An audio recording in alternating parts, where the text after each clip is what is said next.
من زار قبر أبويه في يوم الجمعة كتب له برا.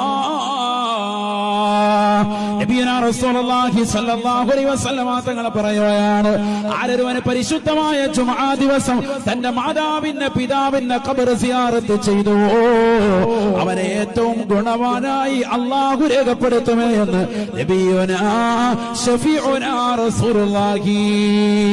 വെള്ളിയാഴ്ച ദിവസം ജുമുഅയ്ക്ക് പോകുന്നവരെ, ആ ജുമുഅ നമസ്കാരത്തിന് ശേഷം വാപ്പയുടെ ഖബറിന്ന് പോകണേ, ഉമ്മാന്റെ ഖബറിന്റെ സമീപത്തേക്കൊന്ന് ചെല്ലണേ.